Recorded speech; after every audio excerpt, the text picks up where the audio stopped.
Здраво, Македонијо! Петок е ден за песна и опуштање, па започнуваме со еден од хитовите на оваа предизборна изборна кампања. Ако не сте го чуле ова, се надевам имате чашка со сложено хемиско соединение до вас, бидејќи ќе ве понесе јали севдах, јали друга емоција. Одиме во Куманово. За крај, остана уште да се прослави со хитот што некои кумановци ни рекоа дека почнал да се пее и по свадби.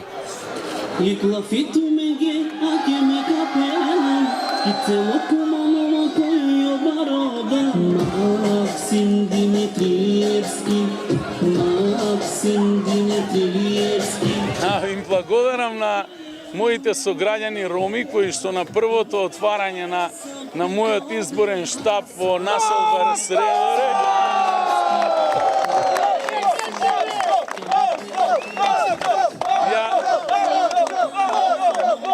ја искомпонираа таа прекрасна песна која што стана на вистина вирална и многу сум горд на сите нив и на сите тие имиња кои што се споменуваат во песната, а се надевам дека Куманово преку тоа покажува и колку креативни граѓани има.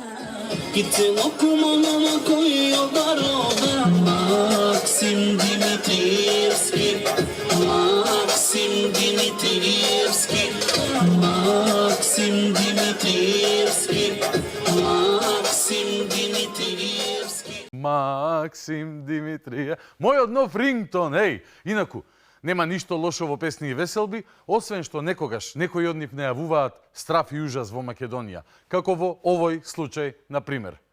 Како се надеваа, а како лошо ова испадна на крај.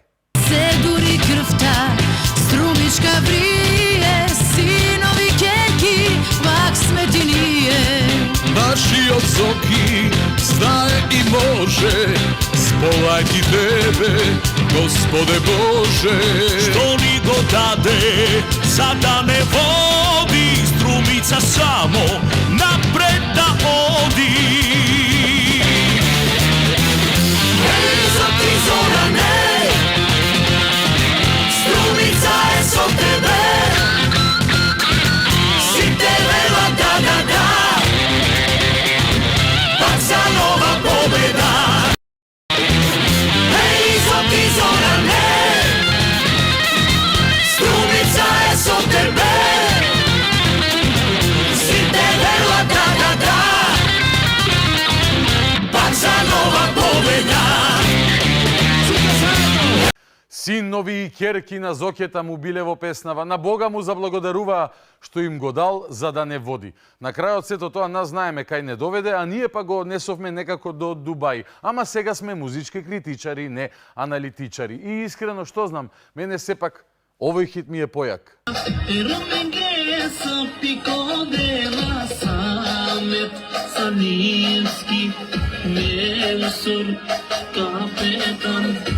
Amaro pratenico tano, o Daniel, o parlamento, Daniel, o parlamento, Amari председателка, Ивана Георгиевска, носител на листа, носител на листа.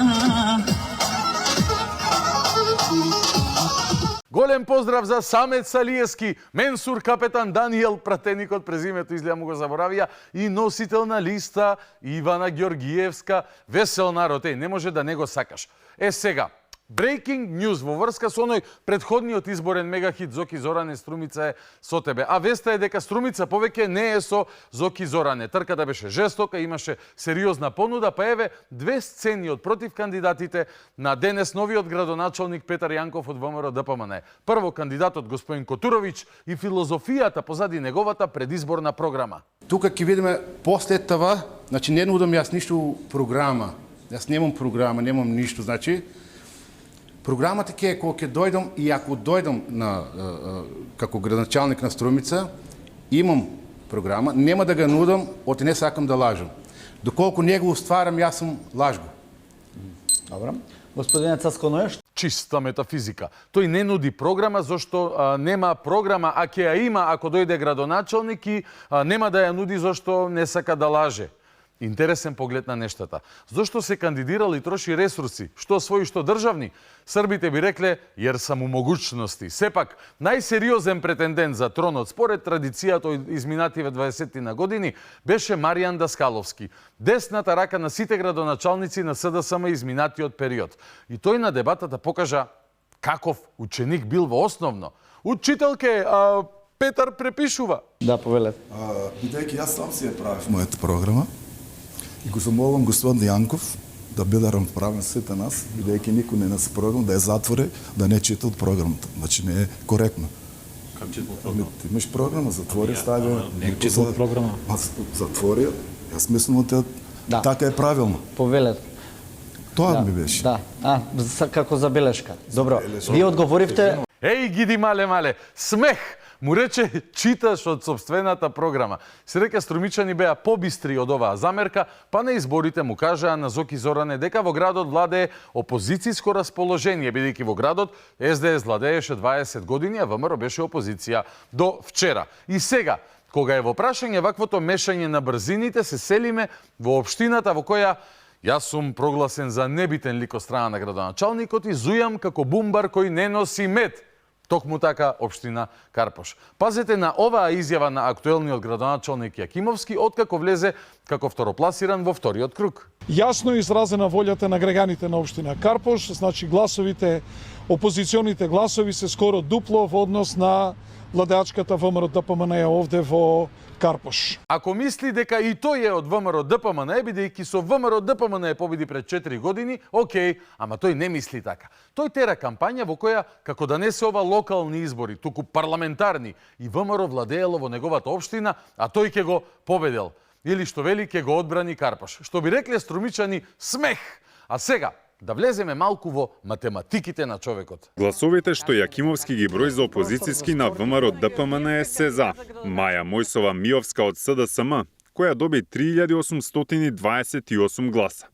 Антонио Димитров од Левица со 2802 и независната Невена Георгиевска која освои 2669 гласа. И сите тие се кандидираа на избори за градоначалник на општина Карпош. А градоначалник е Стефчо. Значи биле опозициони гласови против Стефчо, актуелниот градоначалник. Но таква е кампањата на 4 пати бираниот градоначалник на оваа општина и това е. Таква му е желбата, тоа му се можностите. Карпошани да им направи магија да мислат дека гласаат на парламентарни избори, а не на локални во кои треба да одберат некој кој ќе работи и нема да бара изговори и да прави некој Г6 финти. Еве повеќе објаснување од Јакимовски. Стефчо Јакимовски не крие дека очекува тие гласови да се слеат кај него. Моите очекувања се дека сите опозициони сили во Карпош ќе се обединат против владеачката партија од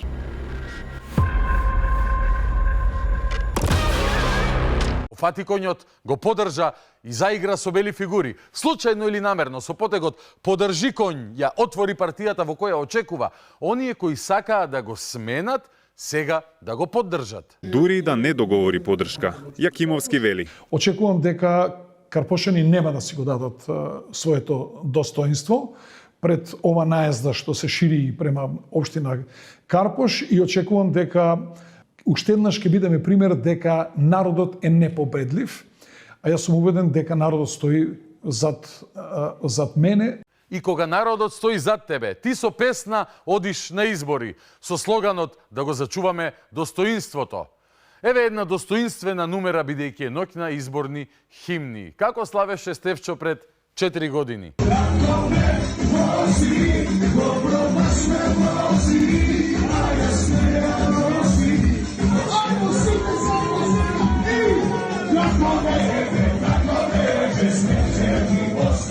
Ај пипер во таа погана уста. Ме погоди оваа достоинствена песна. Треба како химна можеби да ја пушта и сега, за да ги мотивира пред се против кандидатите кои испадна од трката да го поддржат конјот кој го мрдна на шаховската табла. И види тактика бе богати. Сега локалните сака да се парламентарни избори, а пред 4 години ги терал како факерски, како јебачки, да не кажам да не се увреди некои избори. Алал, битно, Тој води позитивна кампања, самиот тој вели. Ми фали во овие моменти песната Максим Димитриевски, искрен да бидам. Не се, ајде да послушаме уште малку музика, но за ушите на гласачите. Зошто требало да го поддржат другите? Зад проектите, зад резултатите и зад аутономијата на општина Карпош. Аутономијата во смисла на туторството што го имаат политичките партии. Нам што ни се нуди од другата страна? Автономија против туторството од политичките партии, како на пример во оваа прилика.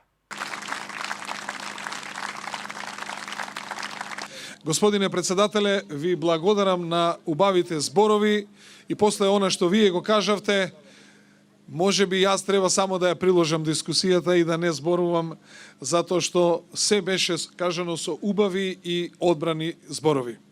Кога го поканив господинот председател, ми рече и го замолив да се обрати, рече дали мислиш дека треба да зборувам, како не, јас мислам дека задолжително треба да ни се обрати идниот председател на владата на Република Македонија.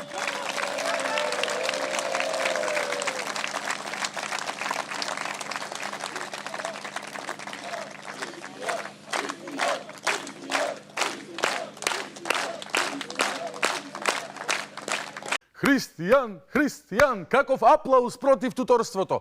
Но сега тој е на автономен режим на работа, Стефчо наш, на електричен режим на работа, не на нафта од Пуцко, Пуцко да е, овај Пупус краја да е. Ајде уште малку убедување да не пукниш. Нам што ни се нуди од другата страна, ни се нуди кандидат кој што се слика со премиерот и кој што се слика и кој што стои за ценката на премиерот.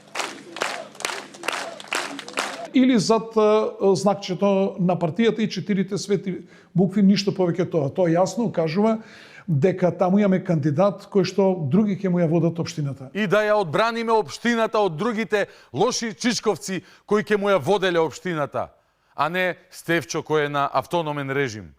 Што лошо виде Карпош од соработката со ВМРО ДПМН?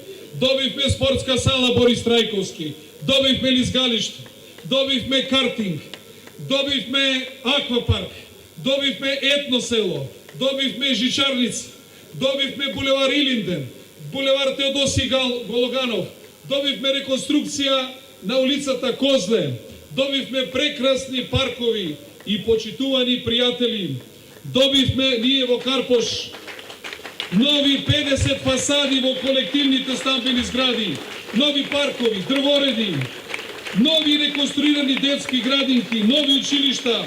Што лошо виде Карпош од соработката со ВМРО ДПМН? Повеќе од 120 километри нови улици и двојно повеќе од тоа тротоари, илјадници нови светилки. Ај, куку, пак ми се мешаат фајловите. Како Стево 25 да се такмичи со Стево 13 или Стево 20. Кој на кого е овде опозиција лебати? Све се измеша. Мада, лошо заврши оваа љубовна приказна, иако беше ултра задоволен од ВМРО. И отиде дотаму што и за неговото присуство на црната листа на Америка, на Стейт Департментот, тој измисли сценарио во кој Трамп седи и фаќа белешки, а над него Мицкоски му диктира. Дека не треба да се гласа за Стефчо Јакимовски, бидејќи е човек на црната листа на САД. Тој коментира. Нарачателот седи во ќуматот на Белата палата. Јасно им е на сите граѓани, јасно им е и на моите против кандидати, освен на нарачателот, тоа јасно ги открива дека тие се нарачатели. Хеј, па со еден Вашингтон раководи ВМРО, не па со Карпош. Многу јак филм. Јасно име на сите вели кој бил нарачателот, освен на нарачателот што јасно откривало дека тие се нарачатели, затварам цитат. Патом масовно во цело село да се изгради асфалтопатот што добива со регионалниот пат. И тука повторно искористи прилика да го прави она што обожава, да морализира. И знам дека сакате да го чуете и тоа. Просто знам. Без трунка срам, тоа доаѓа токму од оние за кој што Ѓорги Иванов донесе аболиција. Ау, пипер в уста на Ѓорги Иванов. За нив тој донел аболиција. А сега, дами и господо, Стево 16, која го бранеше Уставниот суд и аболициите на Иванов. Зависете на неговото село е човек кој популяризира помилување, е човекот кој што ја аболицира. Па има ли поголема иронија од тоа човек кој што е помилуван, кој што е аполициран, да конкретизира работа на Уставен суд и право на председател на Република да изврши одредени помилувања. Уа, Заев! Пардон. Сега е напред СДСМ. Уа, Иванов! Како ќе дувне ветрот Карпошец, бидејќи така и во песната како ве Стефче Јакимовски, со која тој се гордее. Дали и Карпош се гордее со истата, ќе видиме за 9-10 дена. Ајде уште малку продавање морал. Токму од оние за кои што се формира специјално обвинителство во оваа држава. Оние за кои се формирало СЈО, му нарачале во Вашингтон да го стават на црна листа. Одиме сега пак со Стево, некоја постара верзија, еден постар апдейт на тема СЈО. Уставниот суд не треба да бистри политики, туку треба да се донесе одлука онаква како што наложува Уставот, а тоа дека специјалното обвинителство е спротивно на Уставот и спротивно на Законот за судство. Политиката треба да ставиме на политичарите, а правниците треба да го читаат Законот и Уставот и да се однесуваат според Законот и според Уставот. Добро.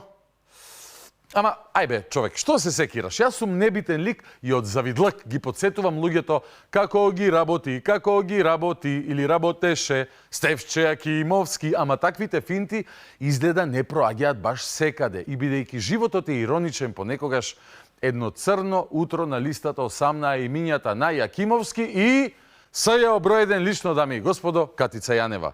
На црната листа на американскиот State Department денеска осамнаа и имињата на поранешната специјална јавна обвинителка Катица Јанева и градоначалникот на општина Карпош Стефчо Јакимовски. State Departmentот состав дека и двајцата со нивните дејствија го подкопале владењето на правото и довербата на јавноста во демократските институции. Во објавата пак за Јакимовски, State Departmentот напиша: Како градоначалник на Карпош бил вклучен во коруптивни дела, вклучувајќи искористување на неговата службена положба да се меша во урбанистичкото планирање и јавните набавки за корист лично за него и за неговите соработници. Какви се овие од ВМРО, човек, го натераа Трамп да му напише Катил Ферман, бидејќи ВМРО се блиски со Трамп, знаете. Чекај, бе, ова беше во март лани. Тогаш председател се уште беше Џо Бајден. Епа, и со Бајден беа блиски ВМРО. Ајде сите сега, фатете се брзо за рачиња и пејте си како ве Јакимовски. И слушајте го, додека си пеете ово објаснување, дека не State Departmentот врз докази за корупција во урбанизмот и јавните набавки го турил на листа заедно со Катица, која те ја сака, те не ја сака, зависно од потребите, туку тоа му го сториле ВМРО-вците, од кои тој ве брани, окей? И за да поверувате полесно, има овој магионичар уште некој зајак во ракавот. Градоначалникот на општина Карпош и кандидат за председател на Македонија на предстојните избори Стефчо Јакимовски ја поднесе најавената кривична пријава до обвинителството за организиран криминал против, како што кажа, непознат сторител, односно лица кои со клевети издействувале да се најде на црната листа на САД. Според Јакимовски, ова е масло на неговите политички противници кои го прекршили изборниот законник во обид да му ја саботираат председателската кандидатура. Кон кого точно го вперува прстот, лидерот на Гром не сакаше да открие, но бара да се истражат неговите сознанија за инволвираните лица во неговото ставање на листата. Морам јавно да кажам дека не можем да прифатам да бидам на иста листа на која што бил Осама Бин Ладен, на која што се представници на ИЗИС, на која што е Рамзас Кадиров, да бидеме јас на истата таа листа. Барам да се спроведе истрага. Имаме прашања за кои што сум спремен да одговорам пред било кој истражен орган, вклучувајќи ги тие на Соединетите американски држави. Правото не беше видело вакво нешто, дами и господо. Кривична пријава против клевета во State Departmentот, бидејќи State Departmentот знаеме дека не работи согласно своите политики и интереси, туку според клеветите на еди кој си, например на Перо од Влае, кој отишол на Кале и на Агелер и рекол: здраво, дојден су да го накодоша Стефче, вака и вака. Оваа запишува и вели: фала ти, Перо, за оваа клевета. Веднаш му се јавувам на Бајден. Врти на Бајден, крева телефон, Анџела му вели: човек, остави што и да работиш, земај црн лист и пишувај со бело пенкало: Стефчо Јакимовски. Зошто мори Ангело, и вели Бајден: абе го накодоши еден Перо од Влае. Арно, чим така велиш, одма го ставам на листа. И така функционира Америка. Баце, дете, дај уште една бе пуцковача, се расположивме овде со анализи. Инаку, што направи Црни Стефчо за оваа ситуација? Нормално, кривична пријава. Не можел човекот да прифати да е на иста листа на која што бил Осама Бин Ладен. Јас мислам дека затоа американците дури го отепаа Бин Ладен за да направат место на листата. И бара Стефчо да се спроведе истрага од нашето обвинителство. Кој веројатно треба исто така заврти телефон и да го подбере Бајден, да го испрашува. Кој ти рече да го стави Стево? Кој ти рече? Смешно, нели? Како кралот кој наредил 100 стапа да му се удрат на морето затоа што му потонал оброд, или како Милошевиќ кој на времето наредувал ухапсите тог Ројтерса. Ама, ако проже, луѓе, ако не проже, јеби га бар пробал. Ако проже, ке си пее како ведрн, Стефче Јакимовски, со која песна тој ке го врати достоинството во Карпош. Ама овие америве, бе, не попуштаат. Наспроти тврдењата на градоначалникот на Карпош дека е неправедно ставен на црната листа, од амбасадата на САД за Канал 5 велат дека нивните одлуки се базираат врз проверени податоци. Имаме целосна доверба во собраните докази, потребни според законот на САД да го назначиме господинот Јакимовски. Податоците внимателно се проверуваат и потврдуваат тука и во Вашингтон за секоја личност која ја вклучуваме на нашата листа на назначени. Велат од таму за Канал 5. Ај не лажете. Немој да лажете многу. Знаеме дека не проверувате ништо. Туку на перо од влаја вие му верувате што ќе ви каже поведливи едни. Инаку, оваа епизода ви ја пуштив, ве подсетив на неа, бидејќи нели морализираме како смееле од ВМРО да подсетат дека е на црна листа, кога тие биле обвинети од СЈО, на кој Стефчо му се мочеше додека му беше опортуно, и биле аболицирани од Иванов, чии аболиции ги бранеше пред Уставен. Ама тоа е магионичаро Стево. Ви прави илузии и магии да зборувате за зградите кои измислил дека ќе ги гради неговиот опонент, за да не зборувате за зградите кои се градат со негов подпис, кои се впишани во урбанистичките планови со негов амин, и за судскиот процес во кој е осуден на прв степен, како и за поведливиот Стейт Департмент, кој за сосема други дела не дела го турил на листа црна. И ако му пројде магијата, пак ќе ви ја запее во лице химната, која сега ќе ви ја пуштам цела, за да знаете како се чува достоинството и како се брани Карпош. Ајде, диџеј, пушчај!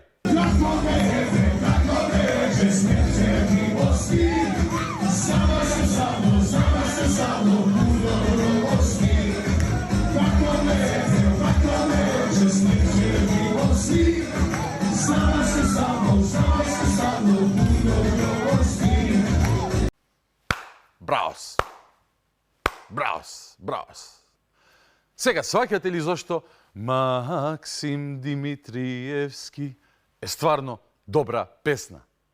Туку ај Стефчо што се радува и скока на песнава. Што е тоа што ги тера луѓето околу него да пеат како ме, тој што стои меѓу нив, не знам. Сигурно тоа не се 2 ката плюс на некоја зграда која требало да има само 7, али помоќу трикова и магија добила 9. Со старата конструкција за 7. Кој знае? И врв на се е што во оваа прилика со патлак од Громовски ги рани СДС и Левица. Оние од кои сега очекува поддршка, а му беа опоненти во 2021 и ги победи на изборите. А сега од нив бара поддршка, бидејќи биле опозиционо настроени, иако тоа е на власт во Карпош и тие сепак се кандидираат да го сменат. Еве, предлог, може да им ја прати песнава и да каже дека е монтажа нарачана од ВМРО преку Вашингтон директ кај мене, за да ве подсетам на старите песни на оние кои сакаат да настапуваат пред вас како дебитанти, кога им е досиетово прашање. На крајот, вие ќе си знаете и вие ќе си кажете. Јас моето секако го кажувам јасно и гласно, иако да повториме и да не заборавиме. Јас сум небитен и неважен, како бумбар кој не носи мед. Минатата недела Богдан Илиевски, не знам дали гледавте, посвети практично цела емисија на вас, како одговор зошто го немало другарот Соте у Телевизија 24. Практично одговор на она што вие му одговаравте на Христијан Мицкоски и на другарот Соте. И сега он кој фактор е во мојот живот Богдан Илиевски, мислам да не чисто да дури и Богдан Илиевски Бетмен го инструментализира. Ја не знам. Абе, види и бумбарот. Не, ова смешно е више. Слушај вака, и бумбарот највише брчи од сите, ама не носи мет. Тачно. Брмчи многу, разбираш, ама не носи мет. Како ви брмчи, бумбарот бетменски. Хеј, без грижи. Јас сум неважен, како што ви се неважни и небитни и оние кои очигледно ги сметате за малоумни и со меморија на ретардирана златна рибка. Но не заборавајте, шоуто мора да продолжи. Одиме на разговорот во студио. Вечерва со Илија Димовски и Петар Арсовски. 58-59 жестоко динамични минути. Ќе биде многу интересно. Останете со нас. Започнуваме веднаш.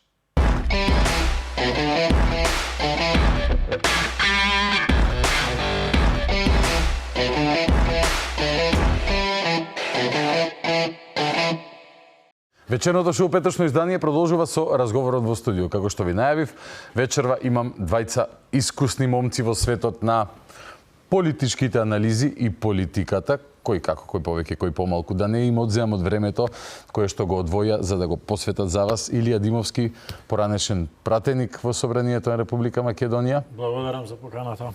Петар Арсовски, аналитичар, човек со исто така богато искуство кога е во прашање анализа на изборни процеси и така натака. Па сакам директно да одиме на може прво прашањето на денот.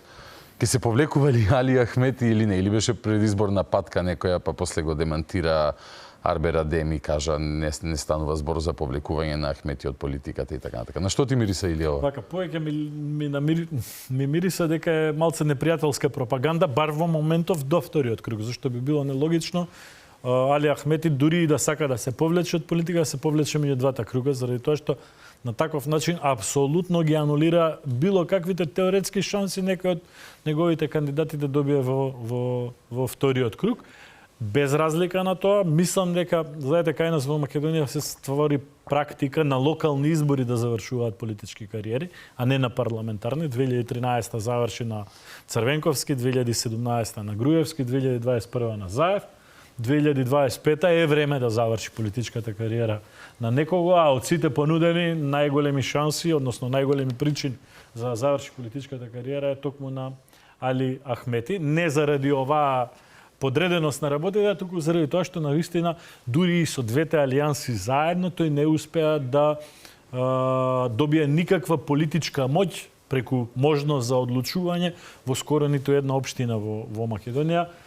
Од тие три за кои што има пофалби дека Дуи ги добила, само една можеме во целост да ја броиме, таа е Липково, каде што имаше некаков надпревар. Чашка не можеме да броиме, заради тоа што практично албанските гласачи партии беа на еден куп и беа топтан, а во Пласница не живеат албанци. И немаше влен против кандидат. Во другите општини големо изненадување за мене Теарце, Боговиње, не е изненадување Желино, иако е огромна општина. Арачиново, Сара е огромно изненадување исто така. Практично Скопскиот и Тетовскиот регион нема шанси да има ниту една општина која што ќе ја раководи Дуи. Во Гостиварскиот регион двете општини ќе одат на повторни избори заради немање цензус, но таму Дуи немаше своји кандидати, во двете општини и во Врапчиште и во Гостивар кандидатите доаѓаа од алијансата на Таравари. Во Дебар Дуи нема свој кандидат во втор круг. Значи таму отпадна во првиот круг Дуи, каде што го сметаа како стронгхолд, како цврста позиција. Многу му се радува кога го освоја, нели имаше таму вонредни. Да. Но сега Дуи нема свој кандидат во Дебар и во Струга, каде што мислам дека без разлика нели на историскиот аспект, таму гласање, не гласање, кој од која страна, мислам дека во пол позиција и во првиот круг победи, но во пол позиција е независниот кандидат Кјура, кој што е поддржан од Влен. Така да политички дури, како да ви кажам, дури да имате 100.000 гласа, а да не ги валоризирате политички, дури самото тоа е порас на изборите. Настрана од тоа, ако сето го анализираме во аспект на коалиција со двете алијанси, очекувања, најави 2:1, 3:1, анкети пред 6 месеци, анкети пред 4 месеци, че нешто сериозно си има сгрешено во таборот на Дуи. Ја промашија ли кампањата или ако сакаш за Али Ахметиеве мислење? Јас бидејќи никогаш не сум бил член на партија, малку имам проблем да им кажувам на партиите што треба да прават или не, бидејќи едноставно ја немам таа оптика. Мислам дека они треба да направат тоа што мислат дека е најдобро, а ние после тоа ќе одлучиме врз основ на тоа дали ќе ги гласаме или не. Меѓутоа, со таа ограда, очигледно е дека Дуи нешто мора да менува. Нивните резултати се влошуваат од избори во избори, а нивната политичка понуда веќе изгледа стара, изветвена, бајата. да речеме, и се поставува прашањето дури и со подобар резултат на овие избори, дали со тој наратив тие би може да се вратат на политичката сцена. Во основа, според мене, ДУИ има стратешки проблем на својата политичка идеологија. Таа политичка идеологија беше направена од едновремен етнички конфликт 2001, која, еве да ги наречеме со најбенигната конотација, еве да речеме дека биле борци за слобода. Но во основа е тоа милитантна идеологија. Таа е фокусирана околу корпусот прашања кои ги покри Охридскиот рамковен договор. Правилно учество на албанците, Баден-Теер, заштита од мајоризација и така натаму. Јазик, територија. Со исполнувањето на рамката на Охридскиот рамковен договор, последно со законот за јазици и законот за правична застапеност, ДУИ веќе нема причина да постои. Односно нема причина да постои врз основ на таа идеологија. Се обидува да ја вметнат еколошката агенда, тогаш, нели? Тие еднаш се обидува да се ребрендираат за 21 век со таа зелена агенда, не успеа, кога се соочија со закана од страна на Влен, се вратија на својата зона на комфора, тоа се етничките прашања. Очигледно дека тоа на гласачите не им е доволен аргумент за да ги изгласаат ДУИ повторно. Што значи дека ДУИ нешто ќе мора да менува. Тие реформи до каде ќе одат? Дали ќе бидат само реформи на доктрина? Дали ќе бидат реформи на кадрова понуда? Дали ќе бидат реформи на идеологија? Дали ќе бидат и реформи на целото лидерство? Тоа е веќе прашање на нивна интерна проценка. По теорија на политички брендинг, добро, кога ребрендирате, треба да промените се што можете. А можно ли е воопшто ДУИ со оваа парадигма што досега имала, со оваа приказна, да направи комплетно ребрендирање и при тоа да задржи барем 70% од својот кор, за да може да продолжи да функционира по начинот по кој што е навикната? Нема и јаре и паре тука. Кога ребрендирате, ризикувате дел од своите стабилни гласачи, зашто на нив може новиот бренд да не им се допадне. Помеѓу другото, ВМРО-ДПМН го ризикуваше тоа кога се ребрендираше од црвени во портокалови. Се сеќавате на портокаловата револуција, каде ги сменија во еден јапи израз, сите со костуми, сите со вртоврски, малку ја намалија таа една поагресивна реторика, некако пробаа да се стават во еден бизнис модел, и тоа ребрендирање ризикуваше дел од нивното традиционално членство. Нема им да се ребрендирате, им сите да ги соберете со себе. Тоа е нова позиција на пазарот. Сметам дека не треба да биде табу за ДУИ и промената на Ахмети, но видете што може да се случи кога имате една партија која е така хиерархиски устроена околу лидерот. Југославија со Тито. Цврста, така е. Може да се случи заминувањето на Ахмети да ја распадне ДУИ. И легитимно е ДУИ да кажат, видете, што и да се случи, ние Ахмети не смееме да го пензионираме, затоа што без Ахмети нема ДУИ. Ние тоа не го знаеме. Особено затоа што не профилирал свој потенцијален наследник. Така е. Па, видете, се зборуваше за потенцијален наследник за Бујар Османи. Бујар Османи прифати да трча во Чаир, знаејќи ги тие ризици. Знаејќи дека евентуалната загуба во Чаир би го елиминирала од нужната реформа која ќе се случува во ДУИ после локалните избори или пред евентуални парламентарни избори. Така што во таа смисла тешко е да се одговори на прашањето дали Ахмети ќе си замине. Има предности за ДУИ ако си замине, има и ризици за ДУИ ако си замине и обратно. Има предности ако остане, има и ризици ако остане. Илија, искрен да бидам, се обидов се во овие моменти да се сетам кој слоган го има ДУИ нови избори, не можам да се сетам. Минатите години знаеле да излезат со некоја кечи фраза која што треба да ја ослика политичката идеја во моментот, нели, ПСЈО, зошто не премиер албанец, или лани она ступидна не за Русија, да за Европа, не знам, можеби ти знаеш кој им беше слоганот во оваа кампања? Искрено, јас сега додека ми го поставуваш прашањето, си го поставувам тоа и сваѓам дека всушност и јас не сум го примил тоа како знаење. Зашто во предкампања тргна агресивно малце со националистичка реторика, па како да ги види, закочија. Не, они се доведоа во една малце чудна работа, знаете, навечер на собирите кои што ги организира, Ахмети имаше говори од национално значење, дека ова се референдум избори, дека се националните теми, дека се небитни патчињата, улиците, паркчињата и така натака, а утре дента имавме кандидатот во Тетово, кандидатот во Чаир, кандидатот во Струга, со граѓанствените, со македонци, како паркчето во Топанско поле или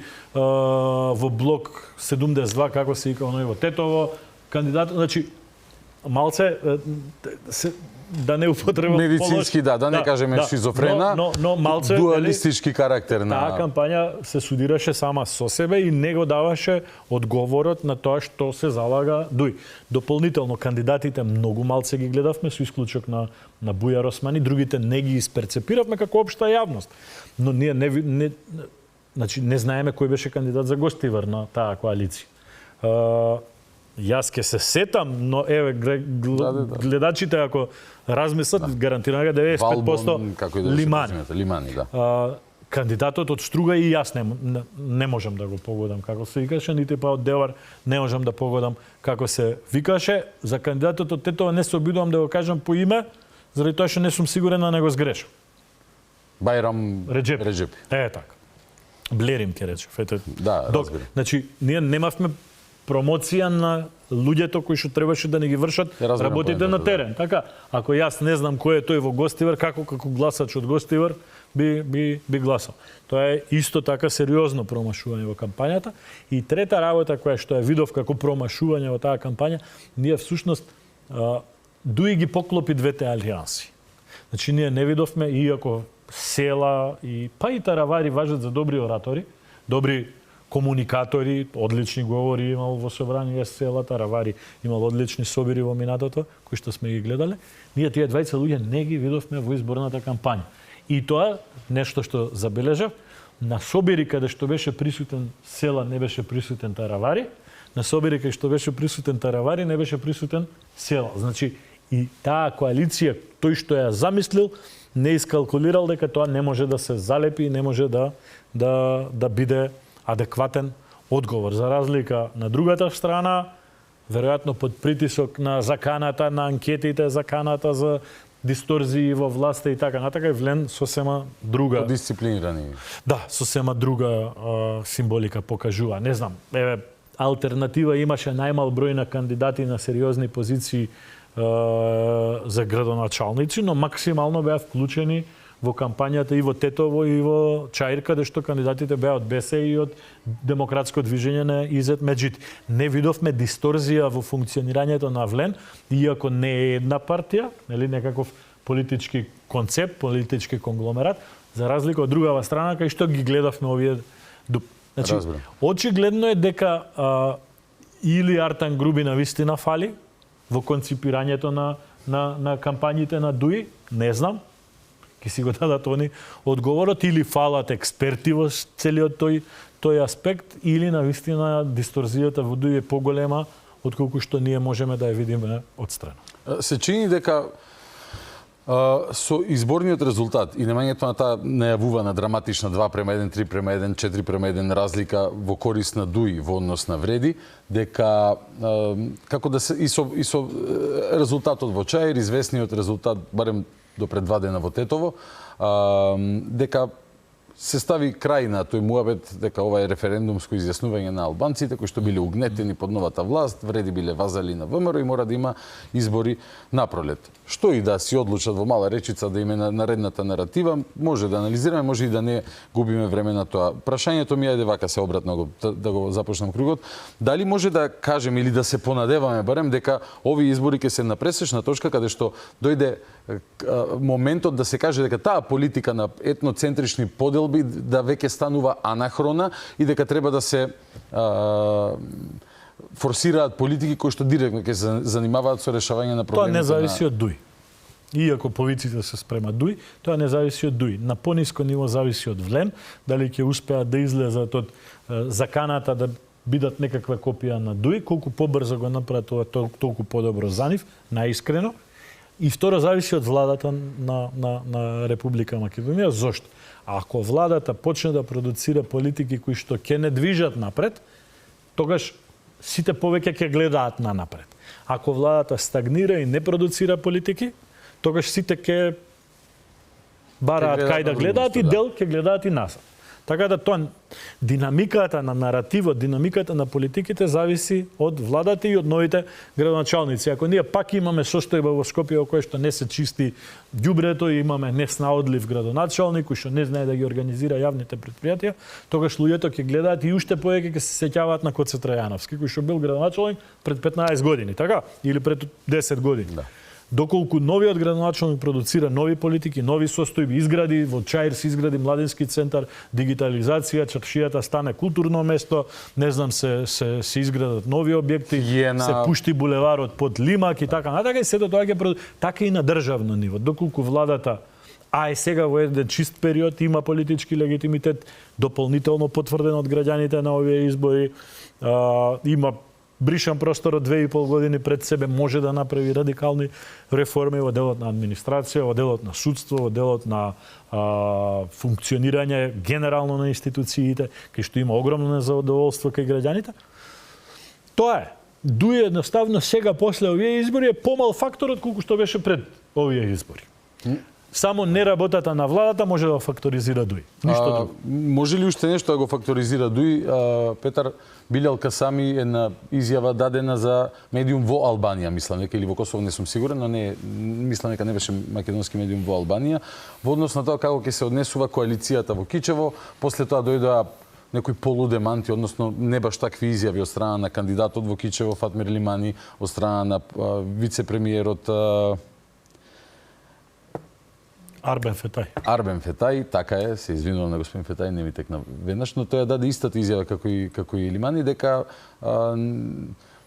немаат одлучено, односно има една солидна позиција за нив, дека Дехари и онна снимка која што протече пред првиот круг на избори, за нив е no go, односно не може да поддржат таков човек, не кажувајќи кого би поддржале, нити па директно повикувајќи но. Но изјавата на Касами предизвика реакција и од премиерот Мицковски, кој што буквално го нацрта во неговиот говор вчера по повод 23 октомври, денот на ВМРО, што би рекле колоквијално, кажувајќи му дека ако не споделуваат исти вредности, односно политика на ценење на вредности, а не етноцентрична политика, тогаш во владата нема место, не може да бидат коалициони партнери заедно со нив. Дали може Касами да се преигра или чиниш дека има сега доволно простор да се повлече и да се врати во некоја првобитна положба од предизборите? Би ги одвоил тие две. Едното е фолклор пред избори, а едното е суштинската еманципација на кросетничките политички идеологии.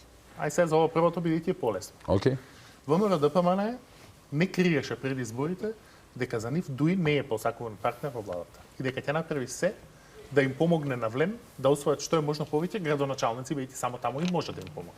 На советничките листи во првиот круг не може да им помогне, бидејќи секаде имаше кандидати за советници и ВМРО-ДПМН. И им помогна. Секаде каде што Влен имаше кандидат, ВМРО-ДПМН немаше, освен исклучок Кичево, каде што се измешаа сите брзини, и очигледно е по резултатите во Чаир, а и во Тетово, дека ВМРО-ДПМН им помогнало на Влен во трката за градоначалници, и тоа е јасно по бројот, ако ги споредите бројките на советничките листи и градоначалниците. Во таа смисла, изјавата на Касами дека тие ќе поддржат етнички, а не коалицијски кандидат во Кичево, нормално е да создаде фрустрација кај ВМРО-ДПМН.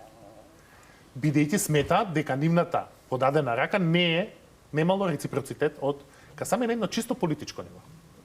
И сега што јас имам впечаток дека Касами таа изјава ја даде малку во немука, кого ќе го поддржите, па некако спонтано му дојде. Беше како фатен малце во клинча, етнички бидејќи секогаш така било во Кичево. Но би требало да антиципира такво прашање сега, не од вчера во политика. Етничките партии во ВМРО-ДПМН и СДСМ имале често коалиции за локални избори во Кичево. Јас мислам дека ќе ретерира Касами, гледам дека веќе бараат начин како тоа да се случи. Дојде до остра една реакција и тоа е се разбирливо, се е тоа предизборен фолклор, особено бидејќи па на баш на Касами изборот за градоначалник во Тетово му зависи баш од ВМРО-ДПМН. Тоа што се однесува до локалната, овие искри враќање на етнички теми и така натаму. Зошто мислам дека политичарите суштински се враќаат на етнички теми? Мислам дека е рано да се каже дека етничките гета во политичка смисла се завршена работа. Во еволуцијата на коалицијските влади има три фази. Едната е победник со победник. таа е. Ние си гласаме за македонци, вие си гласате за албанци, кој ќе победи треба да се состане. Вториот е така наречени предизборни коалиции. Без оглед дали се формални или неформални, како оваа неформална на ВМРО, ДПМН и Влен на локалните избори, или таа формалната на СДСМ и БЕСА 2021 втора, не ме фаќате за збор. Тоа се коалиции на база на програма и влада, а не на база на етникум. Однапред ќе се договориме, ќе ги усогласиме програмите, за да не мора победник со победник во првата фаза да спојуваме нешто што не може да се спои. И тоа е втората фаза, предизборни коалиции. Гласачите да знаат кој ќе биде во влада, која ќе биде програмата и однапред да знаат и македонските етнички гласачи и албанските етнички гласачи за која коалиција вкупно гласаат. И третото е граѓански партии. Партии во кои не е важно дали си македонец или албанец, се создаваат на база на политичка идеологија. Ние се играме пинг-понг помеѓу првата и втората фаза. Се уште. Некогаш одиме сите партии вкупно. Некогаш велат албанци со албанци, па ќе видиме после со македонците како се договориме. Некогаш, каде што тоа им е опортуно, велат да имаме предизборна коалиција. Кога ќе преидеме во предизборни коалиции, останатиот дел од еманципацијата, односно еволуцијата на политичките коалиции ќе стане побрзо. И полесно бидејќи тоа табу веќе ќе се скрши. Еве гледаме дека ниту ВМРО ДПМН, ниту Влен немаат драматична загуба на гласовите заради нујната заедничка коалиција. А тоа се партии кои најмногу теоретски би требало да изгубат од таквото спојување, бидејќи се најнационални партии. Јас исто така мислам дека е рано да се прогласи дека ДУИ ќе мора да ја напушти етноцентричната идеологија. Мислам дека сите партии на овие избори прават весела математика околу својот број на гласови и што тоа значи. Се надевам понатака во текот на емисијата ќе разговараме за тоа како изгледа. Меѓутоа мислам дека е рано да се преюдицира дека ова значи преддраматични промени на политичката сцена. Да, има некои маргинални поместувања, но во основа остануваме заглавени во статус-квото кој постои.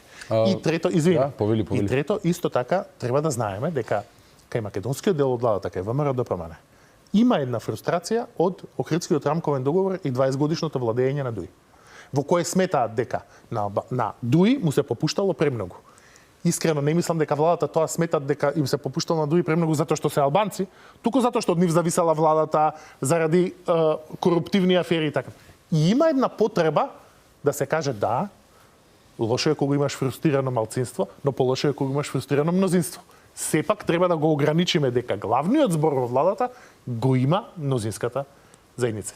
Тој однос на владата исто така може да создаде дополнителна енергија во тие етноцентрични наративи, а тој не велам дека е националистички. Автентичен е, ама создава таква атмосфера.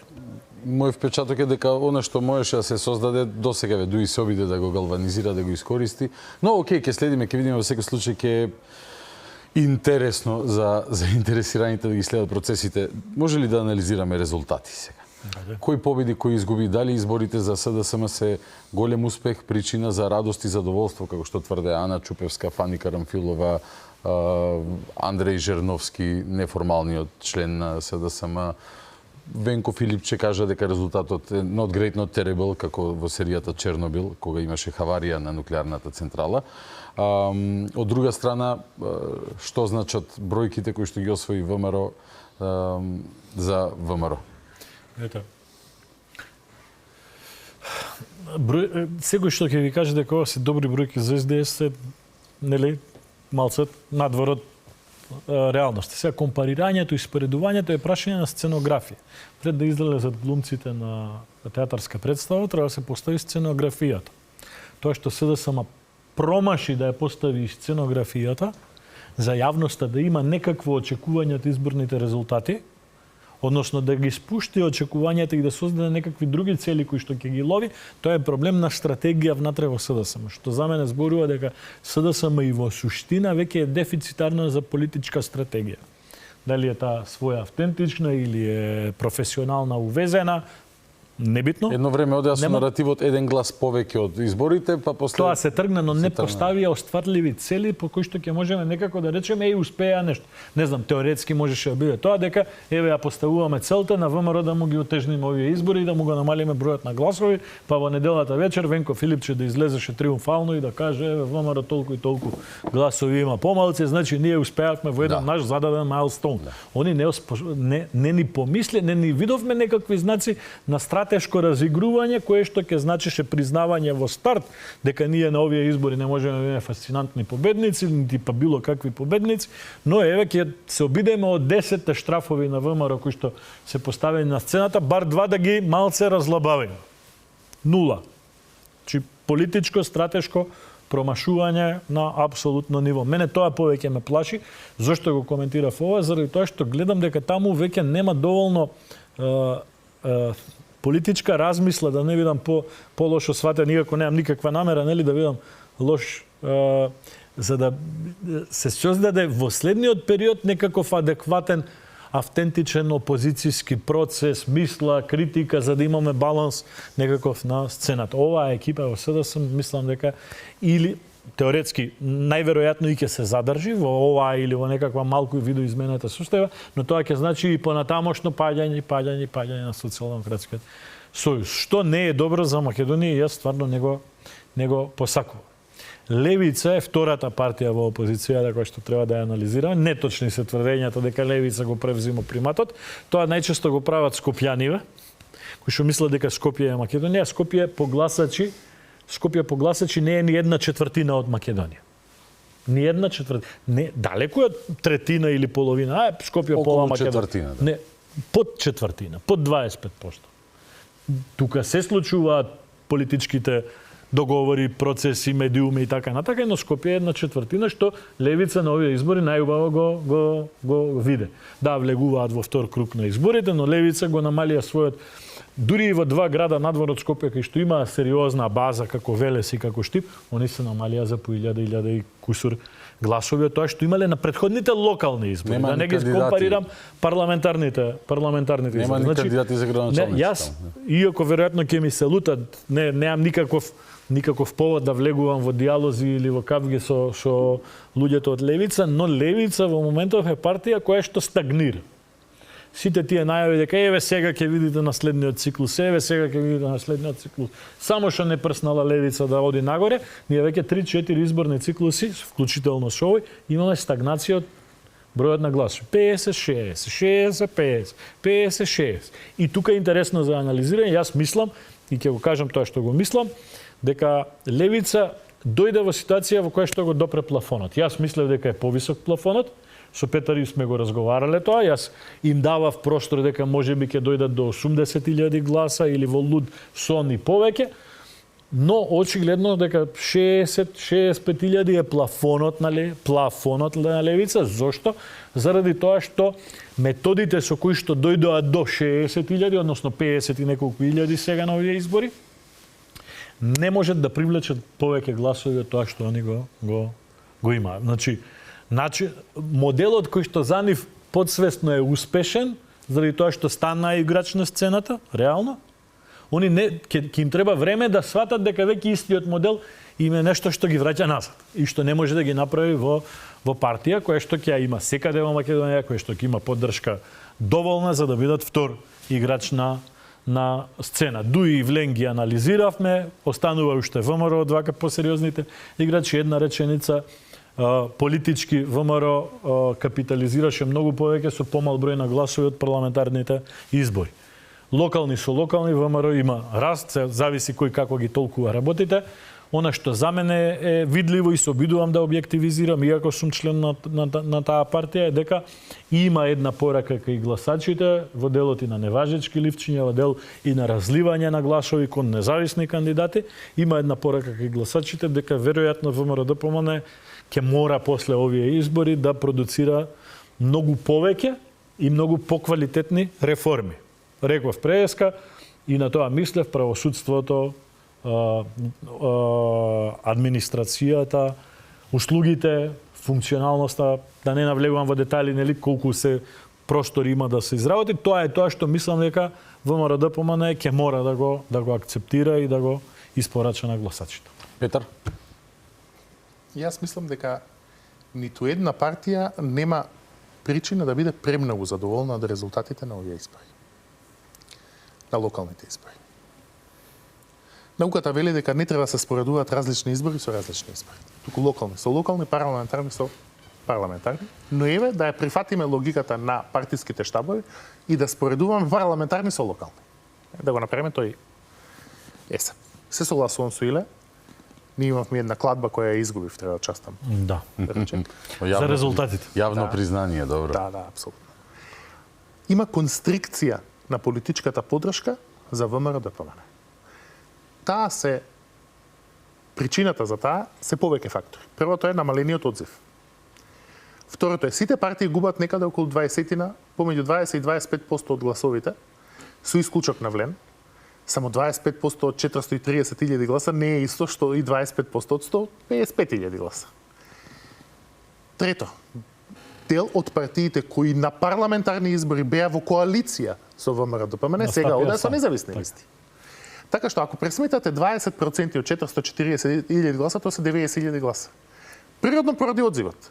Потоа имате партии кои отишле сами на овие избори, но има и вистина во сознанието дека гласачите не се задоволни не од правецот, од брзината на испорака на еметувањата од ВМРО ДПМН и од владата. И дека тоа се реперкуира на нивниот глас. Така што има една констрикција на поддршката. СДСМ. Исто има констрикција на поддршката, некаде околу 20-22%, само што во апсолутни бројки тоа е помалку, затоа што и почетната бројка беше историски најлошиот резултат, почетната бројка. Почудно за опозиција. Така е. Поочекувано е за власт, нормално е за власт. Лошата вест за СДСМ е дека без покоренити промени во нивниот политички производ, еве да не го цепкаме внатре, ако важеше таа пристојност за ДУИ, нека важи и за СДСМ, тешко е дека ќе можат да ја го сменат трендот. Тие се сакале да признаат или не во екзистенцијална криза, а Македонија се движи, барем македонскиот дел од електоратот, се движи кон еден српски пейсаж, а тоа е една голема партија во средина со голема гравитацијска моќ ВМРО ДПМН и повеќе раштркани мали сателит опозиции околу неа. Значи, биполарноста, дихотомијата на македонската политичка сцена веќе не постои. Има многу места, се согласувам дека не треба да се прогнозира историски раст на левица и премногу промена на позициите, но факт е дека во над 10 општини левица освои повеќе гласови од СДСМ. Добро дело особено оние кои се демографски погодени за левица, тоа се поурбани средини со помлада популација, каде што има повеќе анти-естаблишмент движење. Сега доаѓаме до левица. Левица нема спектакуларен резултат. Единствениот исклучок од нивни имаат полош резултат него претходно. Единствениот исклучок е Амер Мициновиќ во Скопје, кој изби на прво место затоа што кандидатката на СДСМ поради нивните жестоко потврли, да. Да, и поради тоа што толку време се мислеа, нели прво ќе беше некој друг Мишко Ралев кандидат, па Каја Шукова кандидат, па тоа кога имате внатре партиска расправија, освен тоа имам впечаток дека СДСМ сега се во ситуација да повеќе да размислуваат што ќе се случува после локалните избори во нивната партија, одошто да истрчаат за локалните. И причината за добриот резултат на Амер Мициновиќ во Скопје е токму тоа. Рано е да се прогнозира дека левица станува мејнстрим партија. Тука се согласувам, таа радикалност, таа контроверзност која им овозможи лесно да станат атрактивни за дел од популацијата, токму таа ги спречува да станат атрактивни за мејнстрим популацијата. И таму малку треба да станат поисплакнати, ние ги викаме catch all партија, со малку поумерен наратив. Пак како со ДУИ, парадоксот на ДУИ се може да споредуваме. И сега одиме на... Дека се жртви на сопствениот ребрендинг. Знам, исто така има послаб резултат од што претходно. Во исти рамки тука, 20%. Така што сите партии имаат некој повеќе, некој помалку, 20 до 25% имаат послаб резултат. Тие што имале помали изгубиле помалку, тие што на почеток биле поголеми изгубиле повеќе. Но главната порака на електоратот е не сме задоволни од ниедна од вас. Тоа е малата излезност и бројот на неважички ливчиња. Тој не треба да се потцени како политичка порака. Просек е 2,5 до 3,5%. имаме 5. Ние имаме скоро Дуплицира, двојно да, дуплицира. неважечки ливчиња. Очигледна е кризата на политичката понуда или кризата на брзината на испораката на резултатите во целиот македонски блок. И ако тоа продолжи, тоа ќе создаде атмосфера како за учебник за трета партија. Проблемот е што многу мали партии се напикани во тој центар и ја шмукаат енергијата од третата партија. Инаку кога би биле само СДСМ и ВМРО ДПМН на сцената, ова би било теоретски пример како трета партија се појави. Таа не може да биде ни левица, ни знам од ова што до сега сме видели, ни па. Сега одиме на албанскиот блок. По албанскиот блок дуи исто има намалување на гласовите. Не да има намалување на гласовите. Туку и една дигресија за левица. Мислам дека крајниот потенцијал на левица е сепак малку поголем од ова што го гледаме, но треба да имате предвид дека нив ги немаше секаде на ливчето. Тие немаа кандидати секаде. Ама немањето, видете. Тоа што не е дека намерно немале за да немаат гласови. Тоа што ги немаше секаде на ливчето зборува дека нема капацитет да ги има секаде на ливчето. Знам, но истовремено тоа значи дека во многу општини луѓе кои би можеби би гласале за левица, ги не можеле да го направат тоа затоа што левица немала таква понуда. Ама пак ќе дојдуше 10.000. Нема така, тие се мали општини, но тие спектакуларни најави 100-120.000 гласа, втора партија не, тие не се. Бројот на гласачи кои што го покриваат се предпоставувам, но бројот на гласачи кои што го покриваат со листи е сигурно 90%. Зошто? Заради тоа што може би ги нема во општина Могила, ама ги има во општина Битола, може би ги нема во општина Кривогаштани, ама ги има во општина Прилеп. А Прилеп и Битола споредба со Могила и Кривогаштани е 9:1. Сега правам некоја аналогија. Одиме на албанскиот блок. Дуи, не само што има пад во апсолутна бројка. Ако ги погледнеме советничките листи на Арбен Таравари во Гостивар само и советничката листа на Села во Струга само, тие заедно прават некаде околу 20.000 гласа. 20-21.000 гласа. Што значи, во вкупната бројка од 114.000 гласа, 20.000 гласа се најмалку на овие две партии. Значи, Дуи автентично само има можеби 94-95.000 гласа. Што веќе ги носи на еднакво ниво со Влен. И сега јас мислам дека таму ќе се нагледаме уште пинг-понг театар. Прелетачевич? После изборите. Мислам, сега и доаѓаме до единствената партија која е реално изненадување, а тоа е Влен. Мислам дека дел од добрите резултати, иако и за Влен растот не е преголем. Те има 108.000 гласа на председателските избори. Минус Арбен 80 и нешто, но резултатот е импозантен затоа што Арбен Таравари им одзеде кога си замина без малку 1/3 од гласовите. Тие по негови тврдења половина, но мислам дека реално беше 1/3 од гласовите. Тие ги надоместија и ги качија гласовите од претходните парламентарни избори. Не ги качија многу, но ги качија. Така што тоа е импресивен резултат, но и таму мислам дека тоа се должи на високата политичка тензија во Тетово и во Чаир. Каде што имаше наплив на излезност и Сарај, каде што најмногу сработеа Влени, дека тоа не значи генерална политичка победа и не значи политички погреб за Дуи. Се уште Влен мора да создаде една политичка идеја, една политичка визија, мора да престане да изгледаат како рогови во вреќа кои влечат на различни страни, мора да направат една заедничка.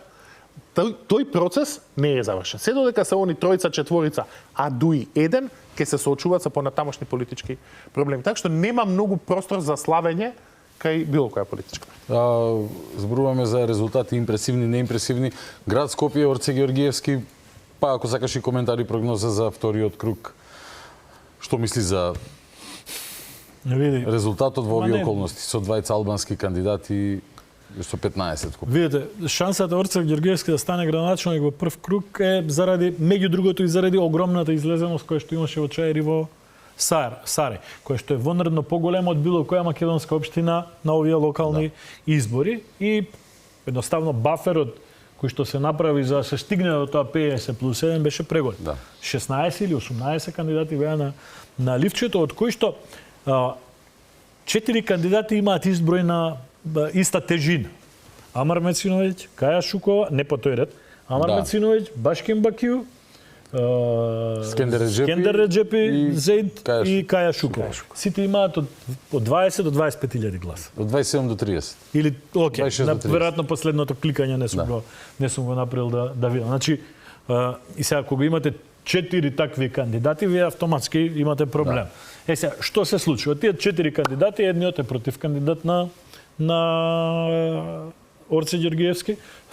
Првиот после него му даде јавна поддршка уште следниот ден. Остануваат уште двајца. Каја Шукова и Скендер Реджепи или СДСМ и ДУИ. СДСМ може би ќе сака некако да ги дестабилизира работите на ВМРО-ДПМН, но нема да сака да создаде партија која што нив ќе им конкурира второто место. Левица за да може би ќе има гласачи на СДСМ кои што ќе излезат на денот на изборите да гласаат за кандидатот на СДСМ во центар или во аеродром. Но партијата не може да се доведе во таква ситуација да даде било каква структурална поддршка на кандидатот на левица заради тоа што ќе си го загрози своето второ екзистенцијално место кое што секако е под загрожување некако. И остануваме последниот кандидат од ДУИ, кој што прво се разглобени во моментов психолошки, посебно во Скопје, каде што го доживеа најголемиот удар. Структурите на ДУИ во Чаир, нешто ситно во Шутово Ризари и Сарај. Прво не ја гледам мотивацијата тие структури да излезат на гласање во вториот круг. А не иде во предвид било каква поддршка од така од ДУИ спрема левица, заради тоа што ќе губие кандидатот во Тетово. Да. Има сомнеж за соработка помеѓу ДУИ и левица низ Советот во Скопје, каде што трак рекордот на соработка помеѓу левица и ДУИ е видлив, заради тоа што кај што гласа ДУИ гласа и левица, кај што не гласа ДУИ не гласа и левица. Директори по јавните предпријатија во Скопје досега беа или од ДУИ или од левица, немаше трета политичка структура, но дури и тајно да го направи ДУИ тоа, може да го направи во рамки на една издишана психолошка состојба политичка внатре, 3-4 гласа. Уплашена структура која што знае дека ќе треба сега да се шалта да се пази, не може тоа да биде поголем. Еве нека се и 5.000 од тие 25.000 кои што ДУИ нивниот кандидат ги доби на првиот круг. Така да било каква идеја дека еве сега само што не така натака дека може да се случи. Значи Орце Ѓоргиевски стартува со 90.000 плюс 25.000 од Влен, тоа се 115.000, ако правам точна математика. Бранот и атмосферата. Амар Мециновиќ стартува со 30.000, нека ги добија пола од СДС 40.000, нека добија нешто од независниве уште 10.000. Од ДУИ толку се, околу 50, односно најмалце со односот ќе биде 2:1 во сега ова ги рационализирам возможните варијанти во ние сме на пола од вториот дел од изборната кампања, ништо вонредно не видовме во нели оние само да влезе Амер па ќе видите што ќе биде кампања. Ништо вонредно, една изјава дневно има. Како перформира Орце според тебе? Дисциплинирано, недисциплинирано кампањата, добро ли ја тера? Па во рамки на во рамки на што би требало да прави таков победник од прв круг веројатно? Мене ми се допаѓа две работи во таа кампања на Орце Ѓоргиевски. Досега тоа е првото е дека кај него немаше екстремно навалување дека еве тој сега сам ќе решава, туку цело време пораките беа дека подава рака на сите, дури канеше јавно против кандидати да бидат дел од неговиот тим. Мислам дека за еден град во ваква ситуација во која што е Скопје, таа ширина е важна. Таа ширина е важна заради тоа што проблемите на Орце почнуваат после неговиот избор за градоначалник, заради тоа што очекувањата се огромни и мора да најде партнери со кои што ќе мора да испорача резултати. И втората работа е колку и да целата кампања провејуваше државни теми и од ДУИ, но и од СДС, па на моменти и од ВМРО-ДПМН имаше таква динамика. Тој остана таму каде што треба да остане, Скопје, проекти за Скопје, пораки за Скопје, така да мислам дека е во рамки на таму. Да. Сега ќе се надоврзам на ова, Пеџа. Со тоа што морам да потенцирам уште една работа, значи ние се соочуваме повторно во еден чуден избор, колку и сите тука да сме сакале, не сме сакали, така натака. Пак имаме една понуда во ликот на Орце Ѓоргиевски, за кој што знаеме дека бил градоначалник, знае што е приходна страна, расходна страна на буџет, знае што е оделение, сектор во општината, знае што е јавно предпријатие, знае што е управен одбор, што е директор, програми за работа, работни односи така натака. И имаме една понуда која што мене ми наликува малце на тоа што се случи пред 4 години. Симпатична понуда која што е мачка во вреќа и тука мислам дека на тоа се обидуваат левица овие неколку дена да ама не знаете, Амер знае ова како што се малце тука нема одговор на тоа прашање. Разбирам. 5-16 минути до крај сакаме зборуваме за можеби најинтересната општина за следење на 2 ноември, тоа е општина Карпош. Бар за мене најинтересна. И таму имаме дихотомии во пораките и во кампањите. Стефчо Јакимовски кој што е градоначелник на општина Карпош се фали дека расположението било опозиционо, алудирајќи на неговата проектирана битка со централната власт. Ја погодува ли пораката или ја промашува според тебе? Карпош е една од најкомплицираните општини за анализа во предвечерието на вториот крug. И супер, ќе збориме за само една кратка дигресија. Не знам дали би се согласил дека очекувањата се многу високи од локалната самоуправа. Ние се давиме во ѓубре и се плашиме кога ќе отвориме славината дали ќе истече вода. Ете тоа ни се случува. Што треба Орца да прави? Само тоа што го прави, да им помага на општините како председател на ЗЕЛС да го собере ѓубрето. Бидејќи избирајќи мачка во вреќа Скопје минатиот пат ја избра Данела Арсовска и еве кај сме сега. Така што мислам дека доволно ќе биде за Орца Георгиевски навистина да го исполни своето ветување во првите 72 сата да го исчисти ѓубрето и рейтингот ќе му порасне инстант. Инаку на овие избори имаме една порудиментарни очекувања од граѓаните, смет, кучиња скитници, хигиена, вода. Не е тоа нешто со кое би требало да се бавиме во 21 век. Сепак Скопје е помалце од 1/4. Не е исто во Охрид, не е исто во Битола, не е исто во Прилеп. Ама Орце трча за таа четвртина. Не. Да, окей, ако збориме само за Скопје. Окей. Што се однесува второто прашање беше што ќе се случува во Карпош. Да. Значи таму ќе се бие епска битка. Зошто? Затоа што Стефчо Јакимовски кој е втор во првиот круг, сега е во пол позиција да ги собере најголемиот дел од гласовите кои нема да учествуваат во вториот круг од СДСМ, од Левица, од независните кандидати. А кој е, прости, може со дигресии. Дали е во пол позиција да ги собере, тој е актуелен градоначалник. Тие луѓе се кандидирале против него. Знам. Како е во пол позиција но да ги собере? Имајќи предвид дека претходно бил во коалиција и со СДСМ, сметам дека е на осет, сметам дека е поверојатно гласачите на Маја Мојсова, која не влезе во вториот круг, дека е поверојатно дека ќе гласаат за Стефчо Јакимовски, одошто за Сотир Лукровски. Освен тоа, ВМРО ДПМН во првата фаза од кампањата мораше да го залепи Стефче со СДСМ за да ги собере сите своји гласачи. Мораше да ја направи таа дистинција, да каже, видете, или сте ВМРО ДПМН, или сте во тој куп СДСМ, Стефче, Левица и така натаму. Но нус ефектот на таа кампања која беше условно речено немаше избор, нус ефектот е што навистина се залепија тие гласови во вториот круг. И сега ќе биде главниот предизвик за ВМРО ДПМН ќе биде пејќи тие ги исполнија, мислам, безмалку своите сите капацитети за Сотир Лукровски во првиот круг, каде ќе најде во неопределените гласачи, дали кај поддржувачите на друг, втор, трет, четврт кандидат, нов резервоар гласови за поддршка. Но сепак треба да имаме предвид дека најголемо влијание на изборот на гласачите во вториот круг имаат резултатите од првиот круг.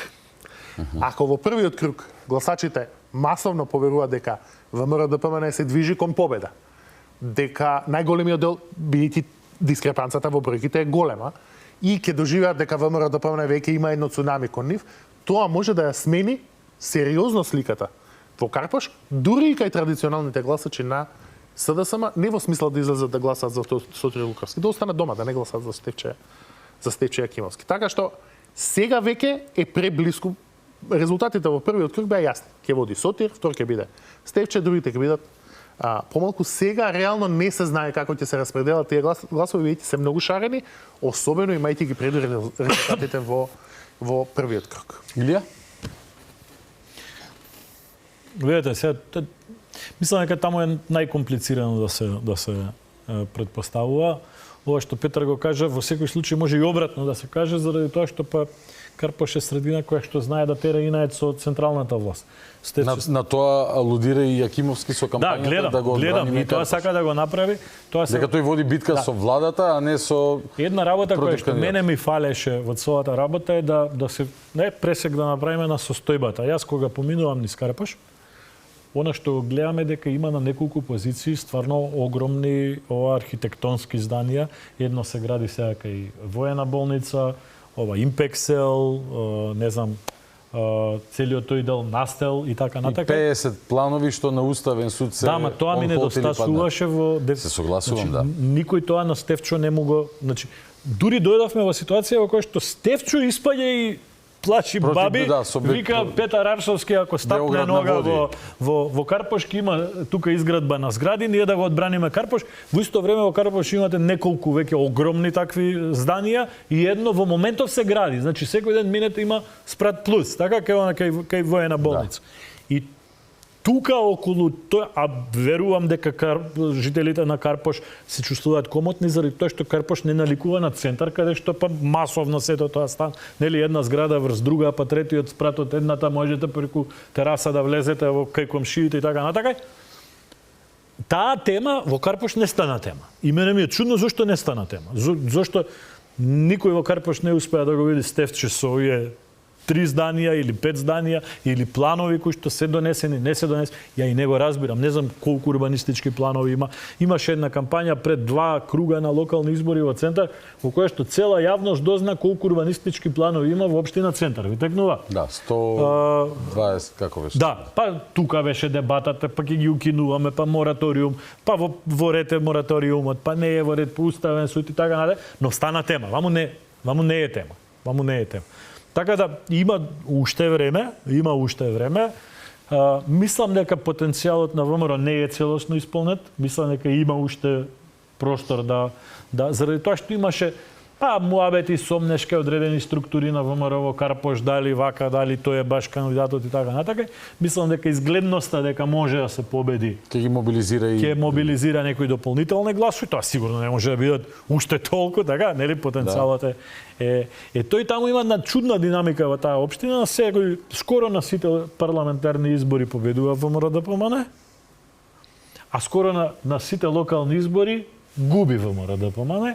Еве сега има еден предизвик за на минатите локални победи ВМРО. Победи, но не победи со свој кандидат. И никогаш не победил со свој кандидат за разлика од Центар каде што победувал. Можно ли е сепак Карпош е општина која што Карпош па Куманово и тука се завршува. Тој круг на општини кои што се најмалку освојувани од ВМРО во Центар 3 пати има победа. Океј, не знам да конструираш. Можно ли е и она што Петар го кажа во однос на бранот, расположението, атмосферата, фактор плюс во размислувањето и одлучувањето на жителите на Карпош е да е можноста, не викам дали е известна, неизвестна, викам дека е можност гласот да им е фрлен во ветер доколку апелација за месец дена донесе неповолна одлука за кандидатот. Тоа мислам дека не, знаете, дали Стефче е на црна листа, кај дел од гласачите во Карпош, тоа е и предност, не е маана. Он сте се спротиставил и така натака. Така да таа тема не мислам дека е релевантна. Јас не би таа тема. Знаете која тема може да биде релевантна? Може да биде релевантна темата на функционалноста на Карпош визави поставеноста на целиот систем во град Скопје, во Советот, во ЗЕЛС, владата, институциите и така натаму.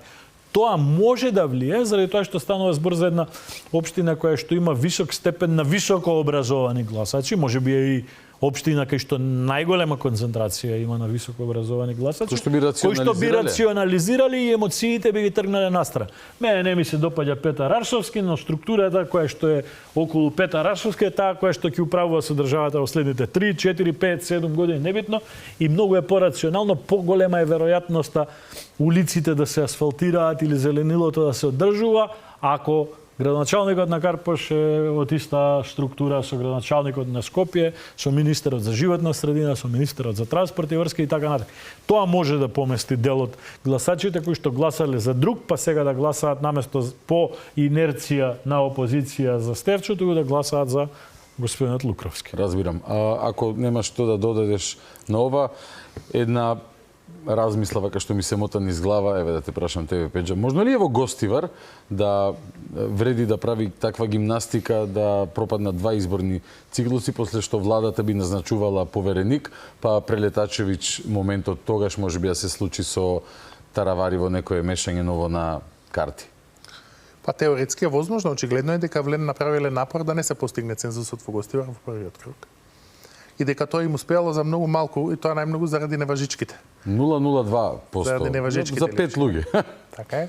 33,37, а Да, тоа е 33,33 во периодот. Зато 0,02. Јас не сум сигурен дека е тоа така. Така е по закон. Така е. 33,33 законски, 33,37 излезност во Гостивар. За 0,02%. Океј. 10 луѓе. Очигледно е таа стратегија. Вториот круг генерално има пополаризирана атмосфера. Мислам дека знаејќи го тоа... Ама издемфана атмосфера така, исто од и таборот на Таравари референдумското. ќе направи се. Ама нема да има втор круг. Нема ни да се одржи првиот круг повторно сега во недела. Нема да има прв круг сега во недела? Понатака ќе биде? Него тоа завршени се изборите во Гостивар. Има цел да се нов изборен процес. Со нова кампања, со нова Зошто? Апсолутно, заради тоа што се завршени изборите во Гостивар.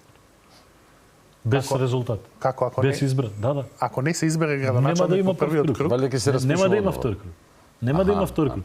Однова ќе има прв круг, но целиот изборен процес ќе започне од кога ова ќе заврши. одново ќе има прв круг затоа што не е постигнат цензусот. кандидати со Апсолутно сега кампања е прашање дали истите кандидати ќе бидат кандидати. Завршени Не се сум избори. сигурен дека е така. Јас се Јас му верувам. Како да ви кажам? Јас колку што разбирам, ако било кој од условите не се исполни, дали еден кандидат да освои 50% од гласовите или излезноста е под Во Гостивар, во Врапчиште, Центар Жупа и Маврово и Ростуше изборите Јово на ново. се заврши. Сето ова ќе оди јово на ново. Добро. Ферен Сквер. Уште една општина што ми беше многу интересна за анализа. Бидејќи имаше едно сценарио во кое што можеше еден независен кандидат на вистина ризикуваше, отиде Олин. Зборувам за Битола, Габриела Илиевска. Отиде Олин и тоа Олин можеше, баш хазардерски, можеше да и донесе голем успех потенцијално. Заврши со тоа што нема да биде сега председателка на Совет, си се враќа на старото работно место, таму мислам во микробиологија на Битола и победи Тони Коњановски за малку беше. Но Тони Коњановски победи 2 центри таму. Значи победи СДСМ и ја победи сериозно силната независна кандидатка која што аплицираш. Тука има со сериозна логистичка поддршка на неколку медиуми во Скопје. Но тука треба да имате во предвид една работа, дека имаше репозиционирање на гласови од СДСМ кон кандидатката на структури кои што не се лојални на сегашното раководство на СДСМ на локално и на централно ниво. Односно, независниот кандидат во Битола беше во преговори и со официјалното СДСМ, но и со одредени групации во СДСМ. Успехот на Коњановски во Битола е неспоредливо, не може да се спореди со успехот во други градови. Да. Речам Прилеп, Ресен, Охрид, каде што немаше таква политичка ситуација. Сите овие кандидати има 1 на 1, а он имаше 1 на 2. Што па Битола како најградска средина во Македонија. Swing state, што би рекол. Најградска средина, интелектуално, образовно, културно и така натака, дури извинете, но нели тоа е град во Македонија, дава дополнителна предност. Јас да бев на местото на госпоѓата Илиевска, ќе почека веројатно уште еден изборен циклус, за да стартувам од таа позиција, но замореноста на гласачите беше добро, 3 мандати бевте советник, што сте направиле, така веројатно она била доведена во ситуација и да мора да го направи исчекорот и практично Олин да... А Советот е сега комплетно... Тоа е интересно. Така. До сега Советот не беше со градоначалникот, имаше цело време конфликтност на Советот со градоначалникот, но функционална конфликтност. Сега и гласачите дадоа сега давајќи поддршка за градоначалник, дадоа поддршка и за Советот во кој што има мнозинство актуелни градоначалници. Може да се каже дека е рационална одлука. Да. Момци, благодарам на одвоеното време, ќе ги чекаме резултатите на 2 ноември, после тоа пак ќе си ги прокоментираме. Илија Димовски, Петар Арсовски, се гледаме во првата следна прилика. Фала ви што останавте со нас до самиот крај. Знам дека ви бевме интересни. Наредна средба, четврток по 22:30. До тогаш стандардна процедура. Гледајте, слушајте, размислувајте, анализирајте, извлекувајте собствени заклучоци. Добро нек Македонија, главата горе.